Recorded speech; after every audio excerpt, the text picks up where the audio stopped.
پھر شروع کریں. کیا آج کی مجلس میں کیا کیا آپ نے باتیں رکھی ہوئی ہیں؟ آج کل جہاں پہ جو مضمون چل رہا تھا جی اس کو جاری رکھنے کا حضور نے ارشاد فرمایا تھا. آپ کے پاس کوئی لاؤڈ اسپیکر ہے؟ یہاں رکھ لیں اس کو. ان کی آواز آ رہی ہے؟ ٹھیک ہے چلیں اونچا کر لیں اس کو تاکہ آپ کی آواز بھی آ جائے ساتھ ہی. چلیں جی ہاں بتائیے. کل جو مضمون جاری تھا ہومیوپیتھک سے متعلق تعارف اور علاج کے طریق اور تجربات، اسی کو آج انشاءاللہ جاری رکھنے کا پروگرام تھا. اس کے علاوہ کچھ بعض دوستوں نے جو خطوط میں نسخے وغیرہ حضور سے پوچھے ہیں. اچھا چند نمونے کے خط. اچھا ٹھیک ہے ضرور پڑھی تو ان پہ یہیں بتا دیں ان کو. ٹھیک ہے. کل جو ہومیوپیتھک پہ گفتگو ہو رہی تھی اس میں اصول بتا رہا تھا کہ بڑے بڑے اصول ان کے کیا ہیں، اور ہنیمن نے جو تجربے کیے اور اس کی روشنی میں اس نے کچھ استنباط کیے. اس میں اس نے جو بات جہاں چل رہی تھی وہ یہ تھی کہ جسم کے رد عمل کی بات کی تھی. اس سلسلے میں بعد میں جو دنیا میں تحقیق ہوئی ہے اس نے ہنیمن کے نظریات کو باقاعدہ سائنسی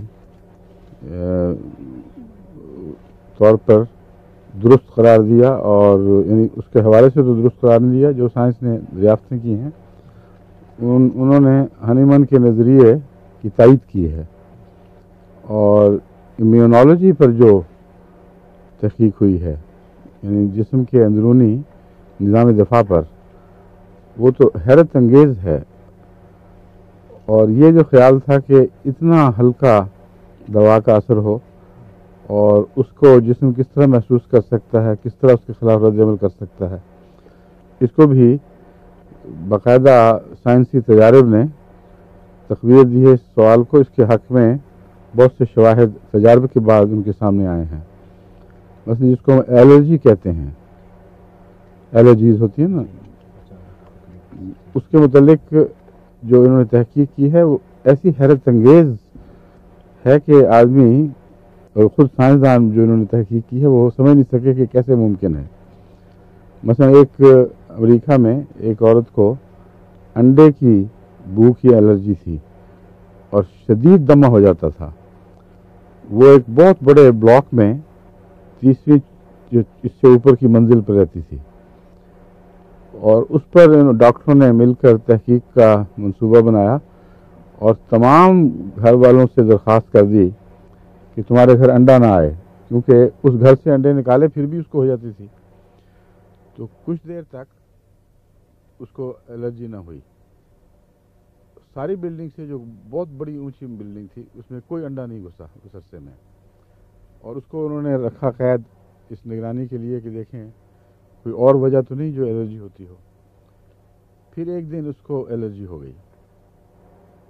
سب گھروں سے پتہ کیا، انہوں نے کہا جی سوال ہی نہیں، یہاں کوئی انڈا آیا ہی نہیں. پھر انہوں نے تحقیق کی، بہت اوپر کی منزل میں ایٹک پہ ایک کبوتری نے انڈا دیا تھا. اب بتائیے وہ اس کی خوشبو کیسی نکلتی ہوگی. اور عام خوشبوؤں کا بھی دیکھا آپ نے، کوئی چیز بودار کہیں سے گزر جائے تو بظاہر فضا میں کچھ بھی نہیں ہونا چاہیے، مگر دور دور تک اس کی خوشبو آتی رہتی ہے. یہاں جب آپ کا کچن والے پکوڑے بناتے ہیں تو ساری فضا مسجد کی بھری ہوئی ہوتی ہے. تو اللہ تعالیٰ نے جو چیزیں بنائی ہیں ان کے لطیف در لطیف ہونے کی کوئی حد نہیں ہے، اور اتنا لطیف ہو جاتی ہیں کہ بظاہر انسان عقل سوچ نہیں سکتی اصل کا کوئی مادہ ہوگا، لیکن پھر بھی اس میں وہ کچھ نہ کچھ اس کا اثر رہ جاتا ہے باقی. الرجیز کے سلسلے میں جو تحقیقات ہوئیں تو اس ضمن میں ایک اور تحقیق بھی سامنے آئی کہ موسموں کے جو اثرات ہیں وہ بعض دفعہ موسموں کے اثرات ظاہر ہونے سے پہلے ہی مریضوں پر ظاہر ہو جاتے ہیں. مثلا بعض ایسے مریض ہیں جن کو بجلی کے کڑکوں سے اور موسم میں جو اضطراب پیدا ہو جاتا ہے اس سے الرجی ہو جاتی ہے. ایسے بعض مریضوں پر باقاعدہ ٹیمیں بیٹھی، تحقیق شروع ہوئی، تو جو حیرت انگیز بات سامنے آئی وہ یہ تھی کہ میں ابھی بگڑنا تھا 2 گھنٹے کے بعد، اور اثرات پہلے ہی شروع ہو گئے. اور اسی ضمن میں مجھے خیال آیا کہ جو کوے اور پرندے شور مچاتے ہیں بعض دفعہ اور پتہ لگ جاتا ہے کہ موسم بدلنے لگا ہے، ان کو بھی اللہ تعالیٰ نے ایسا ہی کوئی ملکہ عطا فرمایا ہے.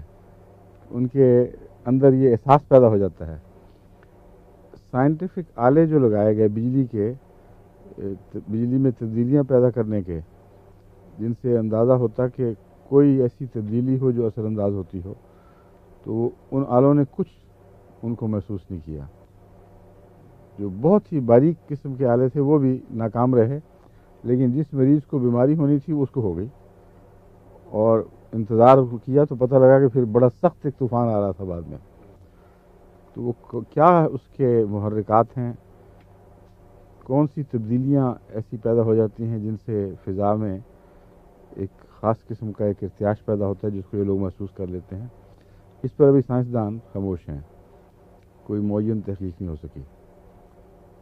جن دنوں میں نے ہومیوپیتھی شروع کی تھی، اس زمانے میں مجھے ایک دفعہ خیال آیا کہ جو 30 پوٹینسی، 200 پوٹینسی، 100,000 پوٹینسی، 1,00,000 کی پوٹینسی، یہ جو بنا کے ہم دوائیاں دیتے ہیں، تو میں ذرا مالیکولز اور ایٹمز کے لحاظ سے حساب لگا کے دیکھوں کہ 30 پوٹینسی میں کتنے اصل دوا کے ایٹم موجود ہوں گے، اور اس سے اندازہ ہو کہ واقعتاً وہ دوا موجود بھی ہے کہ نہیں.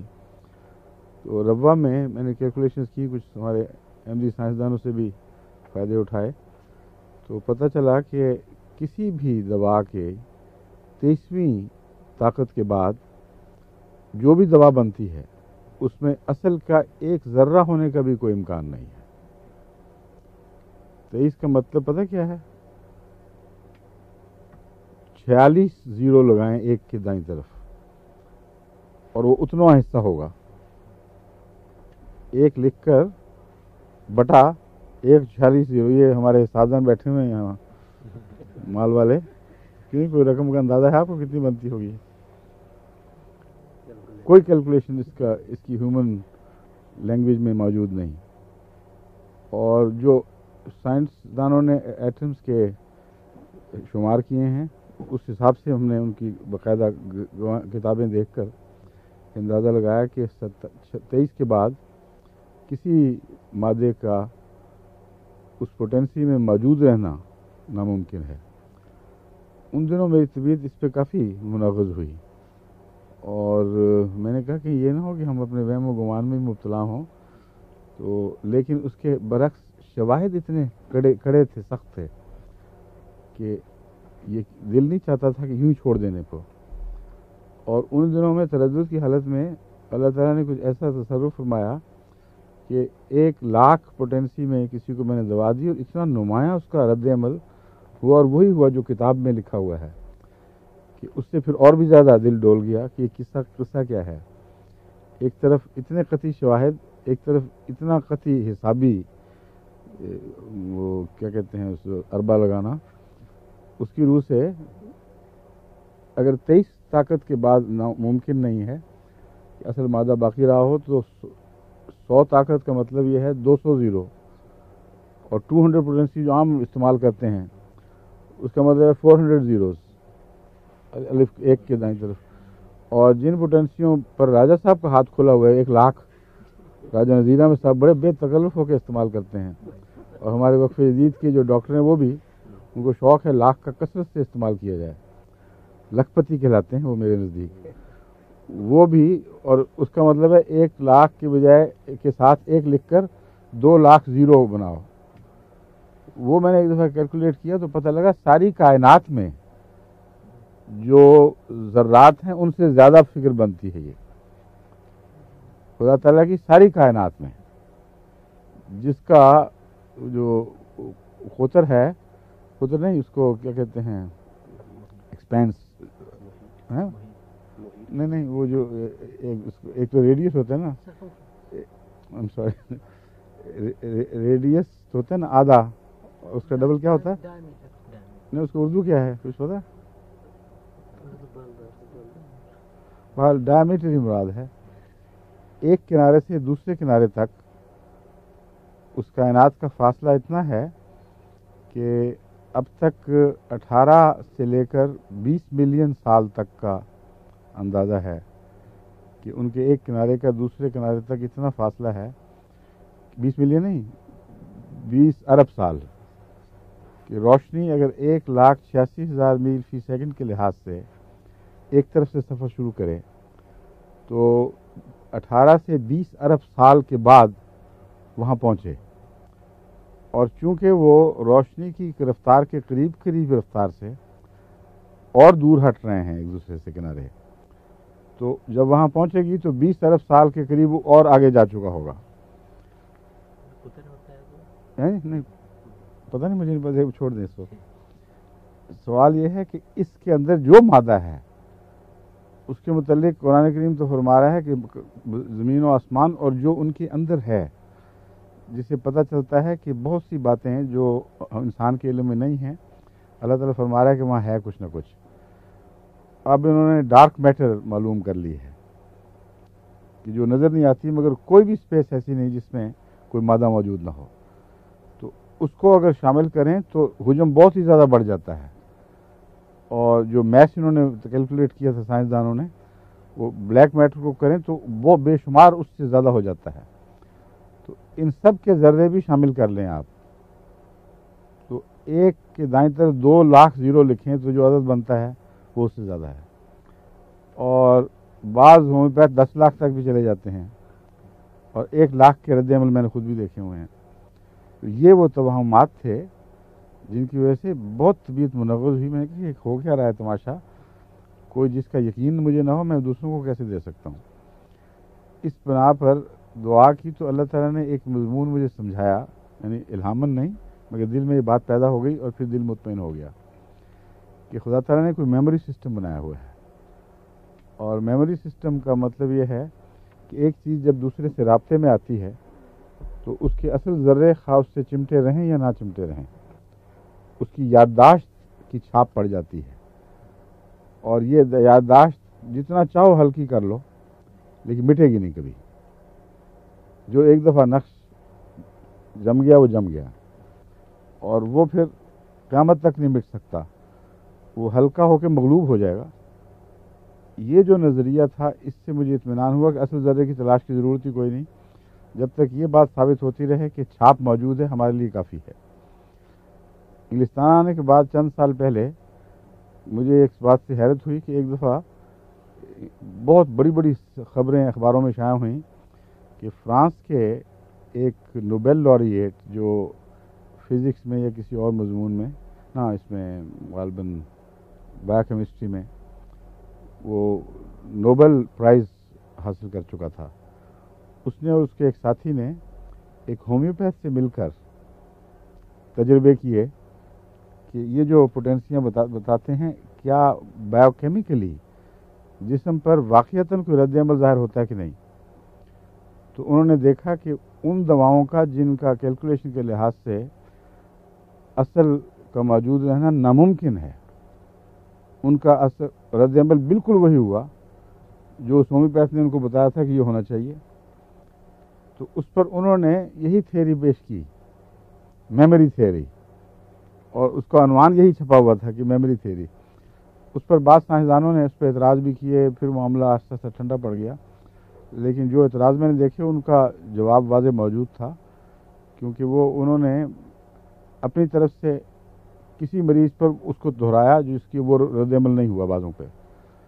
حالانکہ ہومیوپیتھک میں نشانے پر بیٹھنا ضروری ہے، جب تک صحیح تشخیص نہ ہو وہ دوا یہ تو نہیں کہ سلفر جس کو مرضی دے دو وہی رد عمل دکھائے گی۔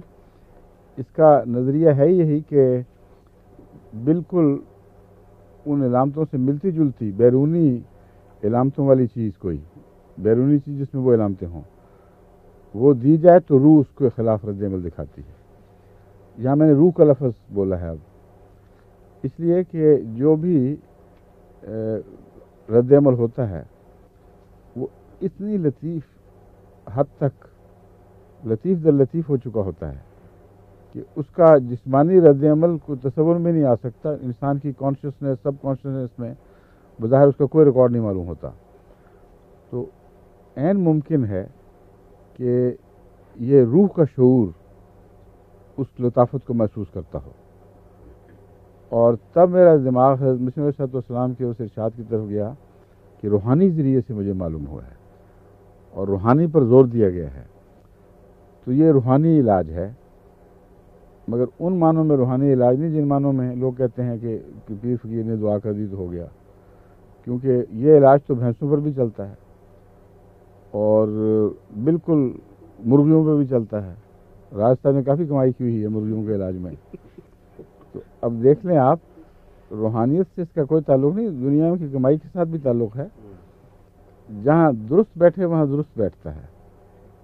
چنانچہ جانوروں کے استعمال علاج کے سلسلے میں ایک دوا ہے جس کو ڈاکٹر کینٹ نے اپنے میٹیریل میڈیکا، فلسفی اور ہومیوپیتھک میٹیریل میڈیکا میں لکھا ہے. بڑی خاص طور پر اس کی سفارش کی ہے کہ میرے تجربے میں یہ کافی مفید پائی گئی ہے دوا.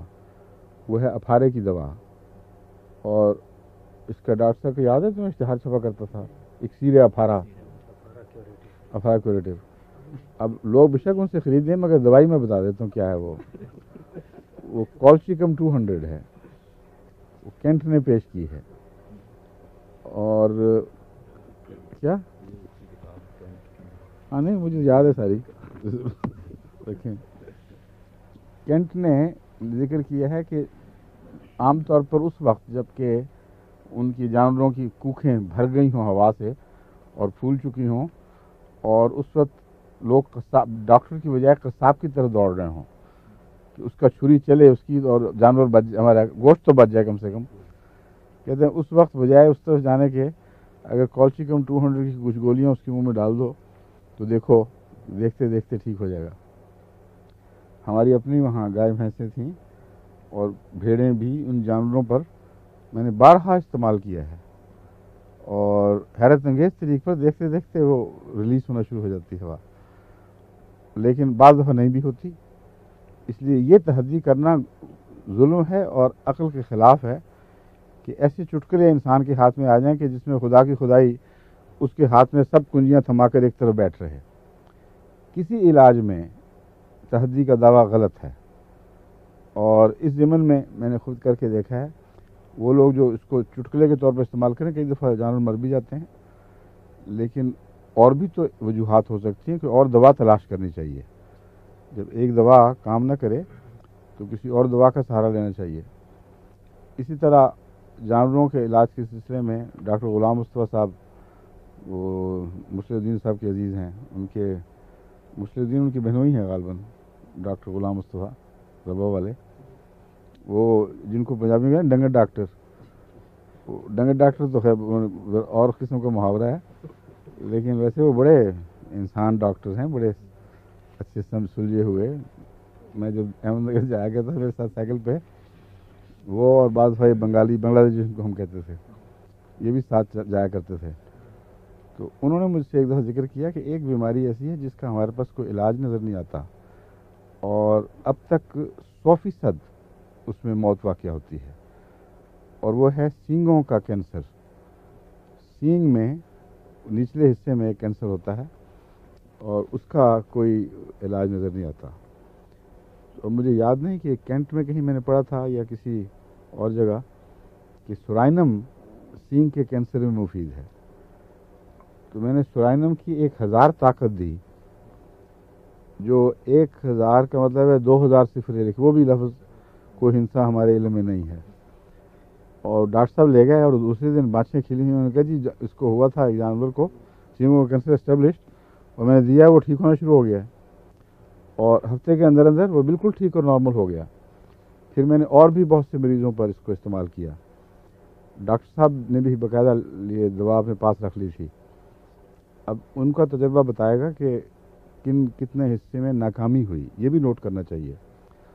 بعض ہومیوپیتھ ایک قسم کے پیشہ ور اشتہاری بن جاتے ہیں، جو ان کو کامیابی دکھائی دے وہ بولتے رہتے ہیں اس کے متعلق، اور جو ناکامی ہے وہ چھپا کے بیٹھ جاتے ہیں. جس طرح پیشہ ور پیر نہیں ہوتے، ان کے بعد ہوتے ہیں دلال، ان سے کوئی قبولیت دعا ہو جائے تو اس کا ذکر لیے بیٹھتے ہیں، جہاں نہ ہو سکے اس کو نظر انداز کر دیتے ہیں۔ تو خدا تعالیٰ کے معاملات میں حقائق کے اندر رہنا چاہیے، اور سائنسی ترقی تبھی ہو سکتی ہے اگر اپنے تجارب میں کامیابیوں کے ساتھ ناکامیوں کا بھی ریکارڈ رکھا جائے، اور پھر اور بھی کئی باتیں معلوم ہو جاتی ہیں اللہ تعالیٰ کے فضل کے ساتھ۔ تو بہرحال یہ جو بیماریاں ہیں ان میں جانوروں پر اثر انداز ہوتی ہیں دوائیں، اور بڑی قطعی طور پر ہوتی ہیں۔ ایک دوا پلسٹیلا ہے، اس کے متعلق بھی کہا جاتا ہے کہ یہ بہت سے خواتین کی پیدائش، بچے کی پیدائش کے وقت ان کے لیے مفید ثابت ہوتی ہے۔ وہ اس طرح کے بعض بریچ کیسز کہلاتے ہیں، بچے کے سر کی بجائے اس کی پیٹھ باہر کی طرف ہوتی ہے، اور اللہ تعالیٰ نے اس کو الٹا کر کے پیدائش کے وقت ایک ایسا طریقہ اختیار فرمایا ہے جس سے کم تکلیف سے وہ بچہ باہر آ جاتا ہے، لیکن اگر پیٹھ ہو تو جان کا خطرہ لاحق ہو جاتا ہے۔ اس کے لیے بعض دفعہ وہ اس طرح پھنستا ہے کہ عورت مر جاتی ہے لیکن وہ باہر نہیں آ سکتا، تو اس کو بریچ کیس کہتے ہیں۔ ایسے میں آج کل آپریشن ہو جاتے ہیں۔ تو بریچ کیسز کے متعلق پلسٹیلا 200 ایک بہت مفید دوا ہے۔ اکثر میں سفر میں ہمیشہ اس کو ساتھ رکھا کرتا تھا، کیونکہ بعض دفعہ کسی سفر پہ جاتے ہیں تو ایسی دوائیں جو عورتوں اور بچوں وغیرہ کے کام آنے والی فوری ہیں ان میں بہت مفید رہتی ہیں۔ تو پلسٹیلا کا میں نے تجربہ کیا ہے، اکثر کام آتی ہے مگر کئی دفعہ نہیں بھی آتی۔ ایسی صورت میں جو ہومیوپیتھ متصب ٹائپ کے ہیں وہ کہتے ہیں جی سوال ہی نہیں پیدا ہوتا، بے شک اس کو اور کوئی علاج نہ کرو، یہ بے وقوفی ہے اور بعض صورتوں میں ظلم بھی بن جاتا ہے۔ ہومیوپیتھی کریں لیکن اپنی کمزوری کو وقت پر تسلیم کرنا لازم ہے۔ ہومیوپیتھک شکست ہوگی تو تمہیں کیا فرق پڑتا ہے، نہ صحیح، لیکن آدمی کی جان تو نہ جائے کسی بیچارے کی۔ اس لیے مولوی بننا ہر علم میں بہودگی ہے، مولویت بڑا ظلم ہے۔ مولوی ہومیوپیتھ میں بھی ہوتے ہیں اور ایلوپیتھ میں بھی ہوتے ہیں، اور وہ ضد لگا بیٹھتے ہیں کہ بالکل اس کے سوا کوئی سسٹم ہی نہیں ہو سکتا ہے، بالکل باقی سب جھوٹ ہے، ناممکن ہے۔ اور وہ مولوی جو ہیں وہ علم کے لیے بھی خطرہ اور بنی نوع انسان کے لیے بھی۔ اس لیے ہومیوپیتھک میں بھی یہ احتیاط کرنی چاہیے کہ جہاں آپ ناکام ہوں، اگر آپ کو یہ اتنی محبت ہے ہومیوپیتھی سے کہ ہومیوپیتھی کی ناکامی برداشت نہیں، تو صاف کہیں کہ ہمیں نہیں پتہ لگا دوا کا، ہومیوپیتھک میں ہوگی کوئی دوا لیکن ہمیں علم نہیں، اور ایسی صورت میں تم جان بچانے کی فکر کرو۔ چنانچہ مجھے کئی دفعہ ایسا موقع پیش آیا، میں نے کہا اس سے آگے میں نہیں جاؤں گا، کیونکہ آگے تمہارے بچے کی یا تمہاری جان کا خطرہ ہے، اس لیے فوراً اپنا علاج فکر کرو۔ اور کئی دفعہ ایسا ہوا ہے کہ جو علاج نہیں ہو سکا یہاں وہ وہاں بھی نہیں ہو سکا، لیکن اس سے کم یہ تو دل پر ایک داغ نہیں لگنا تھا کہ شاید وہاں چلا جاتا تو کچھ بہتری ہو جاتی۔ مگر کئی دفعہ ایسا بھی ہوا ہے کہ جب ہمارے بس میں نہیں تھا، ایلوپیتھک علاج سے بالکل شفا یاب ہو گیا۔ پھر سرجری کی باتیں ہیں، جہاں یہ جراحی کا عمل شروع ہوتا ہے وہاں ادویہ کا عمل ختم ہو جاتا ہے، اس کی حد ختم ہے، اور جراحی کے کچھ حصوں میں ہومیوپیتھک اثر بھی چلتا ہے، لیکن ایک بہت وسیع جہان ہے جس میں جراحی کے عمل میں دواؤں کا کوئی اختیار نہیں ہوتا۔ اب ہڈی ٹوٹ کے الگ الگ ہوئی ہے کہ ہومیوپیتھک بیٹھا دوائیاں دیتا رہے کہ نہیں جڑ جائے گی، وہ سیدھی ہوگی تو جڑے گی، لیکن اس کو سیدھا کرنے کے لیے جو میکینیکل مینز ہیں وہ ضروری ہیں۔ تو یہ جو ہے جراحی، یہ ایک میکینیکل سائنس ہے، اس کے ساتھ ادویہ بھی چلتی ہیں، اور ان ادویہ میں ہومیوپیتھک ادویہ بھی ہیں جو بہت مفید ثابت ہوتی ہیں، میرا تجربہ ہے۔ لیکن جو بیمار ہے جراحی کا، اس کے سپرد کرنا چاہیے، تم اس کو سنبھالو۔ اسی طرح میں ذکر کر رہا تھا، سفر کے دوران مجھے جو خواتین کی بیماریوں میں موقع ملے ہیں، ان میں ایک شاید میں نے پہلے بات بتائی تھی، یہ سندھ میں جو واقعہ ہوا تھا۔ میں لڑکانے انور آباد دورے پر گیا ہوا تھا، اور وہاں رات کو خوب مجلس گرم تھی، جلسہ تقریر ہو رہی تھی، تو اتنے میں ایک آدمی کھڑا ہو گیا بیچارہ، اور اس نے بہت درد کا اظہار کیا کہ میں مارا گیا، میری بیوی اس وقت سخت تکلیف کی حالت میں ہے اور اس کے لیے دعا کا اعلان کروائیں۔ تو میں کہا ہم دعا کرتے ہیں، مگر بتاؤ تو صحیح کہ تکلیف کیا ہے۔ اس نے کہا ایک ہومیوپیتھ آیا تھا یہاں، وہ تسہیل ولادت کی ایک دوائی دے کے گیا، اور وہ دوائی ایسی الٹی پڑی ہے کہ ڈاکٹرز نے کہا ہے کہ اس کی عورت کا جو رحم کا منہ ہے وہ اس طرح سکڑ چکا ہے، اس طاقت کے ساتھ تشنج ہے کہ ہمارا کوئی علاج کام نہیں کر رہا، اور اب وقت نہیں ہے کہ تم ہسپتال پہنچاؤ اور وہاں آپریشن کے ذریعے بچہ پیدا ہو سکے، اس لیے ہم کچھ نہیں کر سکتے۔ یہ حالت تھی، اور اس وقت مجھے یاد آیا کہ جو علامتیں وہ بتا رہا تھا اس کا علاج کولوفائلم ہے، اور میں کولوفائلم بھی 200 طاقت میں اپنے پاس رکھا کرتا تھا۔ میں نے اس کو کولوفائلم دی کہ دعا ہم کرتے ہیں اور تم یہ جا کے دو اور پھر بتانا۔ کوئی 10-15 منٹ کے اندر اندر ہی وہ ہاتھ میں مرغی پکڑی اور دوڑا دوڑا آ رہا تھا۔ میں کہ کیا ہوا ہے؟ مرغی محبت کے اظہار کے تحفے کے طور پر کہ صحت مند پیارا بچہ پیدا ہوا ہے، اور دوائی دینے کے چند منٹ کے اندر اندر بیوی کو سکون مل گیا، اور پھر وہ ساری ریلیکسیشن ہو گئی اور خدا کے فضل سے ٹھیک ٹھاک بچہ ہو گیا۔ تو ہومیوپیتھک کوئی ایک چٹکلا نہیں ہے، ایک سائنس ہے، اس کو سائنس کے طور پر پڑھنا چاہیے، اور اس کے مطالعہ کے وقت عجز کو پیش نظر رکھنا چاہیے۔ کسی علم میں تکبر اختیار کرنا غلط بات ہے۔ علمی تکبر کو یا ذاتی کسی اور کمال کو تکبر کے ذریعہ بنانا یہی ہے جو خدا کو ناپسند ہے، اور دوسرے لفظوں میں اسی کو میں مولویت کہتا ہوں۔ تو مولویت سے پرہیز کریں۔ انکسار کا تقاضا یہ ہے کہ جہاں کمزوری نظر آئے مان جائیں، کوئی حرج نہیں۔ ان شرطوں کے ساتھ ہومیوپیتھک سیکھیں جو میں نے بیان کی ہیں۔ اب اس سلسلے میں آپ کو یہ بتاتا ہوں اگلی بات، دفاع کا جہاں تک تعلق ہے، سائنسدانوں نے دفاعی نظام پر اتنی تحقیق کی ہے، لیکن ابھی تک اس کو آخر تک اس پہ محیط نہیں ہو سکے، نہ ہو سکتے ہیں کبھی۔ لیکن ایک بات قطعی طور پر نظر آ چکی ہے کہ جو اندرونی نظام ہے وہ اتنا مربوط اور اتنا ترقی یافتہ ہے کہ کوئی ایوولوشنری تھیوری، کوئی ایوولوشنری نظریہ اس کا حل پیش نہیں کر سکتا کہ کیسے ممکن ہوا۔ اب تک تو یہی علم ہے ڈاکٹروں کا یا سائنسدانوں کا کہ سینٹرل نروس سسٹم سے خون کے اندر دوڑنے والے خلیوں اور ان گلینڈز کا جن میں وہ دفاع پیدا ہوتے ہیں کوئی تعلق اور کنٹرول نہیں ہے۔ لیکن میرے نزدیک یہ 100% درست نہیں ہے۔ بظاہر الگ نظام کام کر رہا ہے، لیکن جو دماغ کا جو ہے، روح کا کنٹرول، وہ ہر چیز پر ہے، اور روح کا رد عمل ہے، خواہ وہ باقاعدہ نروس سسٹم کے ذریعے وہاں جاتا وہ دکھائی دے یا نہ دے، لیکن جسم کے ہر مادے پر روح کا ایک اثر ہے۔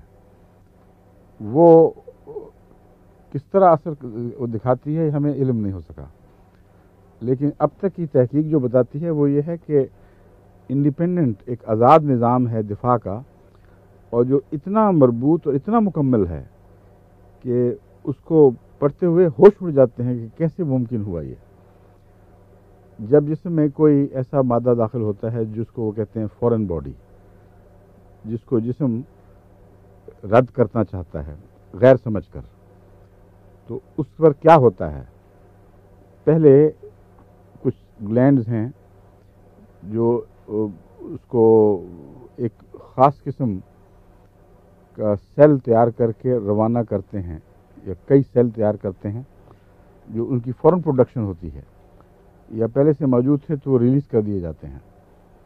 وہ جاتے ہیں اور جسم میں اس چور کی تلاش کر کے اس کے گرد ایک قسم کا گھیرا اس طرح ڈالتے ہیں کہ انفارمیشن اس کی بھیجتے رہتے ہیں کہ یہ کہاں ہے، کیا کر رہا ہے، اور پھر جسم ایسے ذرے ریلیز کرتا ہے جو اس کے اوپر جا کے چسپاں ہو جاتے ہیں اور اس پر نشاندہی کرتے ہیں کہ یہ چور ہے۔ پھر دفاع کے نظام کو حکم دیتا ہے کہ چور اس قسم کی چیز ہے، اتنا بڑا ہے، یہ اس کی عادتیں ہیں، اور اس کو مارنے کے لیے جو ضروری قوائف ہیں وہ یہ ہیں۔ اس کے بعد جو دفاعی فوج خدا تعالیٰ نے نظام بنا رکھا ہے وہ میڈ ٹو میجر پیدا کی جاتی ہے۔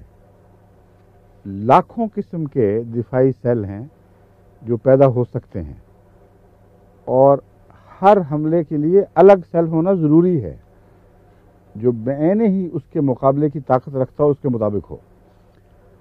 وہ جب پیغام دیتے ہیں ذرے جو پیغامبر ہیں، وہ باقاعدہ بھیجتے ہیں میسنجرز، وہ RNA کے ذریعے کہ یہ چیزیں یہاں ہو رہی ہیں۔ اس پر کوئی چیز آرڈر پہنچاتی ہے، خون کے گودوں میں، نہ جسم ہڈیوں کے گودے میں، جہاں جہاں بھی یہ چیزیں بن رہی ہیں دفاعی، ان کو کہتے ہیں کہ ہمیں اس قسم کے وائٹ سیلز چاہیے اتنی تعداد میں، اور ریلیز کر کے بھیج دو۔ وہ پھر حملہ کر کے پہنچتے ہیں وہاں، اور آنن فانن اس کو لپیٹ کر، اکثر بڑے ہوتے ہیں جو ان کو لپیٹ کر آپ بھی مر جاتے ہیں، ان کو بھی ڈسٹرائے کر دیتے ہیں، اور اس طرح وہ نظام جو ہے وہ آپ کا ہر وقت دفاع کر رہا ہے، اور یہ دفاع ہر لمحہ جاری ہے، اور انسان کو پتہ ہی نہیں کہ کیا ہو رہا ہے۔ اب اس کی مثال ہے خون کا اجتماع، ایک طرف آپ دیکھتے ہیں، کچھ دیر کے بعد وہ سوجنا شروع ہو جاتا ہے، اور ایک پیڑا پھوڑا یا اس قسم کی کوئی چیز ابھرتی ہے، یا کیل ابھرتا ہے۔ وہ کیا چیز ہے جس نے خون کو کھینچا ہے؟ وہ یہی نظام ہے۔ وہاں دراصل کوئی جراثیم داخل ہوئے تھے، اس نے جلد میں یا کسی جگہ کسی کیڑے نے، کسی جرم نے اپنی جگہ بنا لی، اس کے متعلق اطلاعیں بھیجی گئیں نظام کو، اس کے مقابل پر ایک فوج روانہ کی گئی۔ وہ خون جو وہاں جمع ہو رہا ہے اس میں وہ فوج ہے، وہ اس سے لڑتی ہے، اور جو مار دیتی ہے وہ پیپ بن رہی ہے۔ تو جو پیپ آپ دیکھتے ہیں کچھ دیر کے بعد پھوڑا پکا اور پیپ پھوٹ پڑی، وہ یہی فوجوں کی لڑائی کے بعد جو کشتوں کے پشتے لگ جاتے ہیں، ان کی لاشوں کو پھر نکالنے کے لیے جسمانی نظام اوپر کی جھلی کو پھر کاٹنا شروع کرتا ہے، اور اس کو اندر سے باہر کی طرف حرکت دینا شروع کر دیتا ہے۔ اس لیے آپ اگر خود نہ بھی اس کو نکالیں تو کچھ عرصے کے بعد یا وہ پھوٹ کر نکل جائے گا، یا اندر پھر جھاڑو دینے والے سیلز بھی موجود ہیں، وہ اس کو لیتے ہیں اور کڈنیز کے ذریعے، پسینے کے ذریعے، دوسرے ذرائع سے اس مادے کو نکالنا شروع کر دیتے ہیں۔ یہ اتنا کامل نظام ہے دفاع کا، اس کو پیغام کے ذریعے کس طرح اپنے فائدے میں استعمال کیا جا سکتا ہے، یہ سوال ہے جس کا ہومیوپیتھک سے تعلق ہے۔ ہومیوپیتھی فلسفے کے مطابق جب آپ نے کسی دوا کا مزاج سمجھ لیا تو اس قسم کی کوئی بیماری جب آپ کسی مریض میں دیکھیں گے تو شناخت کریں، اور ہر مرض کو ایک لیبل، یا ہر مریض کو ایک لیبل دیا جا سکتا ہے، یہ پلسٹیلا ہے، یہ آرسنک ہے، یہ فلاں ہے، یہ فلاں ہے۔ بالعموم یہ دیکھا گیا ہے کہ ایک مریض کا ایک مزاج ہے، اور اگر اس کی بیماریاں ہر الگ الگ دوا کے ذریعے قابو کرنا مشکل ہوں تو آپ اس کو مزاجی دوا دیں تو بہت حد تک اسی سے فائدہ ہو جائے گا۔ مزاج سے مراد یہ ہے کہ ایک شخص کو ہم کہتے ہیں پلسٹیلا ہے، مثلا پلسٹیلا مزاج میں نرمی اور رونے کی طرف مائل ہونا، اور نسوانی کیفیات کا غالب ہونا، یہ ایک اس کا مزاج کا بنیادی مرکزی حصہ ہے۔ اس لیے اگر کوئی مرد ہو یا عورت ہو، اس سے بحث نہیں، جس میں پلسٹیلا کی علامتیں مزاج کی پائی جائیں، اس کی بہت سی بیماریوں میں پلسٹیلا مفید ہوگی، لیکن لازم نہیں ہے کہ پلسٹیلا ہی سے اس کی ساری بیماریاں دور ہوں۔ لیکن پلسٹیلا کے مزاج کے ساتھ کچھ اور بھی باتیں اس میں وہ بھی دیکھنی پڑتی ہیں۔ مثلا پلسٹیلا کے ساتھ نرمی بھی ہے، لیکن جسم گرم ہے، ہاتھ پاؤں جلتے ہیں، اور بعض صورتوں میں پاؤں جلتے ہیں تو ہاتھ نہیں جلتے، اسی لیے ایسی عورتیں جو اپنے پاؤں سوتے میں باہر نکال دیتی ہیں، خاص سردیاں بھی ہوں، ان کو پاؤں کے اوپر کپڑا پسند نہیں آتا، وہ عموماً پسٹیلا کو ظاہر کرتی ہیں، لیکن آگے پھر تصادم کا امکان ہے۔ ایک عورت کا جسم پسٹیلا کا ہو اور مزاج سرسخت ہو تو وہاں پسٹیلا کام نہیں کرے گی۔ ایک شخص کا مزاج پسٹیلا کا ہو اور بعض دوسری علامتیں اس میں موجود نہ ہوں تو وہ پسٹیلا کو قبول نہیں کرے گا۔ تو اس لیے اتنا آسان سسٹم نہیں ہے کہ کسی مزاج کو سمجھ کر آپ کہیں لو جی اب دوا لگی۔ بہت سے اندرونی تصادم پائے جاتے ہیں، مثلا رونا اور رونے کی طرف میلان نیٹرم میور میں بھی پایا جاتا ہے، اور اسی لیے بعض ڈاکٹرز نیٹرم میور کو پسٹیلا کا کرونک کہتے ہیں۔ اور یہاں ایکیوٹ اور کرونک، حاد اور مزمن کا فرق بتانا ضروری ہے۔ حاد کہتے ہیں ایکیوٹ کو، ایکیوٹ سے مطلب ہے کہ کوئی چیز بیماری فوراً ظاہر ہو یا آہستہ بھی ہو مگر ذرا جلدی مکمل ہو، اور پھر یا مریض کو ساتھ لے جائے یا چھوڑ جائے اور پھر بالکل اس کا پیچھا چھوڑ دے۔ اس میں مثال کے طور پر نمونیا ہے اور پیچش ہے، سیپٹک ڈائریا، ایسا اسہال، ہیضہ وغیرہ، یہ سب بیماریاں جو ہیں یہ حاد کہلاتی ہیں۔ ان میں کچھ بیماریاں ہیں جو نسبتاً لمبا ہونے کا مزاج رکھتی ہیں، مثلا ٹائیفائڈ ہے، وہ حاد بھی ہے ایک پہلو سے اور مزمن بھی ہے کہ اگر وہ بگڑ جائے تو بعض دفعہ سالوں تک پیچھا نہیں چھوڑتا۔ تو اس طرح انہوں نے بیماریوں کو تقسیم کیا ہوئے حاد اور مزمن میں۔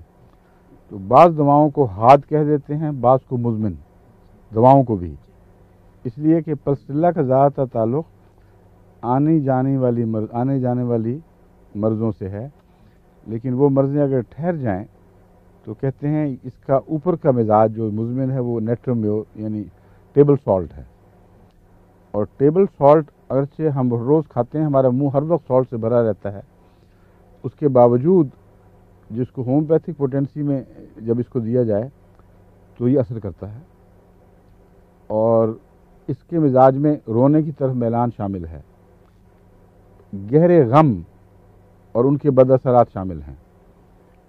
غم سے خصوصاً جو لوگ پاگل ہو جاتے ہیں ان میں نے دیکھا ہے نیٹرم میور کافی مفید اثر دکھاتی ہے۔ ایک دفعہ ایک ہومیوپیتھک ڈاکٹر جو تھیں پنڈی میں، وہ بہت قابل مشہور ڈاکٹر تھیں، غالباً عیسائی تھیں، ان کی ایک بہن کی متعلق ان کو مشکل پڑی ہوئی تھی، وہ ٹھیک نہیں ہو رہی تھی، تو میں نے حضرت مسلم موعود کی بیماری میں ان سے ایک دفعہ مشورہ کیا تھا، تو انہوں نے جو علامتیں بتائی میں نے کہا تو نیٹرم میور کا کیس ہے، نیٹرم میور 200 بھیجوائیں۔ اس کے بعد ان کا بڑا خوشی کا اظہار ہوا کہ وہ اس سے فائدہ ہوا۔ تو بیماریاں بے شمار قسموں کی ہیں، دوائیں بھی بے شمار قسموں کی ہیں، ہم عموماً لیبل لگاتے ہیں کہ یہ فلاں حاد ہے، فلاں مزمن ہے۔ نیٹرم میور کو اسی لیے پسٹیلا کا مزمن ہی نہیں بلکہ اگنیشیا کا مزمن بھی کہا جاتا ہے۔ اگنیشیا ایک عام پھل کھانے والا پھل ہے، یعنی پپیتا، پپیتے سے جو دوا بنتی ہے اسے اگنیشیا کہتے ہیں، اور اگنیشیا کا غم سے بہت تعلق ہے، غم سے پیدا ہونے والی تکلیفیں اور خود غم کا جسم پر غلبہ کرنا، اس کا علاج اگنیشیا ہے۔ میں عام طور پہ 30 میں دیتا ہوں اور مدد ملتی ہے، لیکن اگر وہ غم گہرا اثر چھوڑ گیا ہو تو اگنیشیا کچھ نہیں کرے گی، عموماً اس کا بدل پھر نیٹرم میور ہی ہے، اور بھی دوائیں ہو سکتی ہیں۔ پھر یہ بھی ضروری ہے ہومیوپیتھ کے لیے کہ ان اصطلاحوں کے چکر میں پڑھ کے اپنے تجربے کو محدود نہ بنا بیٹھے۔ یہ بھی دیکھنا پڑتا ہے کہ کسی بیماری کا کون سا اثر مزمن بنا ہے۔ مثلا اگنیشیا میں تشنج بھی پایا جاتا ہے، اسی لیے اگنیشیا کے مریض کو ہچکی آتی ہے۔ اب جب تک آپ اس کی روح کو نہ سمجھیں، اس کے مرکزی اثر کو پہچانے نہیں، ایسے کیسز میں جہاں کتابیں آپ کی مدد نہیں کرتی اور کچھ مشکلات پیش ہوتی ہیں، آپ کچھ بھی نہیں کر سکیں گے۔ اس کا ایک اثر تشنجی ہے. یہ دیکھنا ہے اس تشنجی کا اثر کا کس کس سے تعلق ہے. نیٹریمور سے نہیں ہے, اس کا نکسوامیکا سے ہے, اس کا میک فاس سے ہے, اس کا بیلاڈونا سے ہے, اور ایسی دوائیں جن میں تشنج پایا جاتا ہے ان سے تعلق ہے. ایک دفعہ میرے پاس ایک مریض کے متعلق اطلاع ملی کہ وہ اس کو ایسی ہچکی ہے جو کسی قیمت پہ بند نہیں ہو رہی. اس کو ٹرائی کیا, میں نے اس پہ نکسوامیکا بھی استعمال ہو چکا ہے, بیلاڈونا بھی استعمال ہو چکا ہے, اور سب ناکام رہے ہیں. تو تشنجی دعاؤں میں پھر تلاش کرنا چاہیے نا کہ جو ڈاکٹروں نے لکھا ہو کہ اس کا مضمن یہ اور اس کا مضمن فلاں. تو مجھے خیال آیا کہ جو تشنج میں شدید ترین دوا ہمارے پاس ہے جس سے مرگی بھی پیدا ہوتی ہے وہ کیوپرم ہے, اور اس کا خصوصاً انتڑیوں کے زہروں سے تعلق ہے. تبھی ایسے ہیضے میں جس میں انتڑیوں میں ہیضہ ایسے زہریلے مادے پیدا کر دیتا ہے کہ اس سے شدید تشنج ہوتا ہے, اور ایسا مریض بڑی تکلیف سے مرتا ہے. اس کی پنڈلیوں میں خصوصیت سے تشنج پیدا ہوتے ہیں, انگلیاں مڑتی ہیں اور رنگ نیلا ہونے کی طرف مائل ہوتا ہے, اور وہ تشنج جو ہے وہ ناقابل برداشت تکلیف پہنچاتا ہے. اور ایسے مریض کے متعلق ڈاکٹروں نے, جب آپ ہومیوپیتھک کتابوں میں پڑھیں گے تو کہیں گے بعض مریض ایسے ہیں جن کو کوپیس یعنی کھلے اسہال لگتے ہیں, اور ان میں وریٹرم ایلبم کا نام لیا جاتا ہے ایک. لیکن بعض ایسے مریض ہیں ہیضے کے جن میں تھوڑا تھوڑا اسہال نکلتا ہے لیکن پیٹ پھولتا ہے اور تشنج ہوتا ہے. اب وہ تھوڑے تھوڑے کی بحث نہیں ہے, اصل میں وجہ یہ ہے کہ وہ بنیادی چیز تشنج ہے. جب تشنج پیدا ہو تو انتڑیوں کو کھلی چھٹی نہیں ملتی کہ اندر جو گند پیدا ہو رہا ہے اس کو باہر نکالیں. تھوڑا سا چلتا ہے تو ایک دم تشنج ہو جاتا ہے. اس لیے مزاج سمجھنا, میں آپ کو مزاج کی بات کروں, یہ مثالیں دے رہا ہوں کہ آپ نے اگر ہومیوپیتھک پڑھنی ہے تو ہومیوپیتھک ڈاکٹروں نے جو کتابوں سے پڑھ پڑھ کر باتیں لکھی ہوئی ہیں ان کو سرسری نظر سے نہ دیکھیں, کوشش کریں کہ مزاج میں ڈوبیں اور کنو معلوم کریں. پھر آپ کو بار بار کتابیں دیکھنے کی ضرورت نہیں پڑے گی. اور اس مریض کو مثلا مجھے اس تشنج کی نظر سے خیال آیا کہ اگرچہ ہومیوپیتھک دواؤں میں جہاں میں نے ہچکی کا دیکھا اس میں کیوپرم کہیں نہیں پڑا تھا, میں نے اس کو کیوپرم بھیجا اور اسی دن اللہ کے فضل سے وہ شفایاب ہو گیا. حیرت سے اس کا خط یا فون ملا تھا کہ میں تو حیران رہ گیا ہوں. وہ کئی دنوں کی مرض جو جواب ہی نہیں دے رہی, برا حال ہو چکا تھا, وہ چند گھنٹے کے اندر اندر بالکل ٹھیک ہو گئی. تو ہومیوپیتھک میں اللہ تعالیٰ کے فضل سے شفا کا مادہ بہت ہے مگر تشخیص بہت مشکل کام ہے. کھلے ذہن کے ساتھ دواؤں کے مزاج سمجھ کر پھر آپ علاج کریں گے تو انشاءاللہ تعالیٰ آپ کو فائدہ ہوگا. تو تشنجی دوائیں اور بھی بعض اپنی خاصات علامتیں رکھتی ہیں. مثلا بعض تشنج گرمی سے بڑھتے ہیں, اور ان تشنجوں میں بیلاڈونا اور اس کا کیوپرم کا مزاج ملتا ہے. بیلاڈونا میں خون کا رش ایک طرف اتنا زیادہ ہوتا ہے شدت کے ساتھ کہ اس کو کم کرنے کے لیے ٹھنڈا کرنا پڑتا ہے. جس طرح آج کل اب ڈاکٹروں میں ٹھنڈی ٹکور گرم ٹکور کے محاورے چل پڑے ہیں, اس طرح وہاں ٹھنڈی ٹکور فائدہ دے گی. اور میکفاس ایسی ہے جس کو گرمی فائدہ دیتی ہے, مریض ٹھنڈا ہوتا ہے مزاج کا. نیٹریمور کا مریض بھی عموماً مزاج کا ٹھنڈا ہے, اس کے ہاتھ پاؤں اکثر ٹھنڈے رہتے ہیں. سورائنم کا مریض ہے وہ بھی بہت سردی محسوس کرتا ہے, اور خاص طور پر پاؤں تو بعض دفعہ وہ گرم ہوتے ہی نہیں, جو مرضی کر لو. اس دفعہ قادیان میں یہ میرے کام آئی تھی.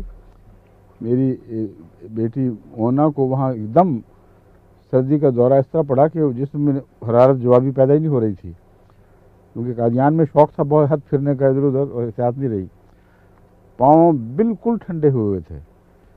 تو نکلی نہیں بستر سے ناشتے کے لیے. میں نے کہا جا کے دیکھوں تو صحیح. پتہ لگا کہ وہ کہتے ہیں میں تو نکل سکتی نہیں, ہیٹر جلا ہوا ہے, لحاف پڑا ہوا ہے, لیکن پاؤں گرم نہیں ہو رہے. تو میں اس کے لیے سورائنم لے گیا 1000 یا 200 میں, اس کے منہ میں ڈالی, اور کب تھوڑی دیر کے بعد بتانا. تھوڑی بار ہنستے کھیلتے کہتے میں حیران ہوں, مجھے گرم ہوتے دیکھے ہیں پاؤں, یوں لگتا ہے سرسراہٹ ہوئی ہے اور پاؤں گرم ہونے شروع ہو گئے. ایلوپیتھک نظام میں اس قسم کی چیزیں نہیں ہیں. بہت فائدے والی دوائیں ہوں گی, لیکن نظام وہ نہیں ہے جو رد عمل سے فائدہ اٹھائے. اس لیے رد عمل سے فائدہ اٹھانے کے لیے سب دوائیں ہیں, اور رد عمل کے لیے ضروری ہے کہ جس طرح خدا نے دفاعی نظام میں صحیح تشخیص کا ایک عظیم الشان نظام بنایا ہوا ہے. آپ کی تشخیص اس تشخیص کے نظام کے مطابق ہوگی تو صحیح نتیجہ نکلے گا, اگر نہیں ہوگی تو میٹھا کھلائی جائیں گے, کچھ بھی نہیں فائدہ ہوگا. اور اس کا اصول یہ ہے کہ وہ بیماری جسم کے اندر جو موجود ہے, جس سے جسم غافل ہو گیا ہے یا اس کا حملہ اتنا اچانک تھا کہ اس سے وہ مغلوب ہو گیا, لیکن اس کے باوجود اجتماعی طور پر جسم میں اس کے مقابلے کی صلاحیت موجود ہے. ایسے مریض کے لیے جب آپ ہومیوپیتھک دوا کے ذریعے پیغام بھیجتے ہیں تو پیغام یہ ملتا ہے کہ مثلا فرض کریں ایک آدمی ہے, اس کو بائیں طرف کی سر درد ہو رہی ہے, ہاتھ پاؤں ٹھنڈے ہیں اور ساتھ متلی ہو رہی ہے. اگر ایسی دوا آپ کو معلوم ہو کہ اس کے کھانے ایسا زہر کہ اس کے کھانے سے بائیں طرف کی سر درد ہوتی ہے, متلی ہوتی ہے اور ہاتھ پاؤں ٹھنڈے ہوتے ہیں, تو جب آپ ہومیوپیتھک پوٹینسی میں اس کو دوا منہ میں ڈالتے ہیں تو اس کی روح یہ پیغام محسوس کرتی ہے کہ مجھ پر ایسا حملہ ہو رہا ہے, باہر سے مجھ پر کوشش کی جا رہی ہے کہ تمہارے ہاتھ پاؤں ٹھنڈے ہو جائیں, تمہارا سر بائیں طرف سے دکھنے لگے اور متلی ہو. تو وہ جو خبیدہ طاقت تھی وہ اچانک بیدار ہوتی ہے اور جسم کے اندر ہلچل شروع ہو جاتی ہے, اور جو پیغام اندر سے اس کو نہیں پہنچ سکا تھا وہ پیغام بیرونی پیغام کے ذریعے متحرک ہو جاتا ہے, اور دیکھتے دیکھتے مریض ٹھیک ہو جاتا ہے اللہ کے فضل کے ساتھ. اب ہم یہ نہیں کہہ سکتے کہ سر درد کیوں شروع ہوئی تھی, کیا ہوا تھا, لیکن ہمیں یہ پتہ ہے کہ فلاں زہر میں ایسی ہی علامتیں پیدا کرنے کی صلاحیت ہے.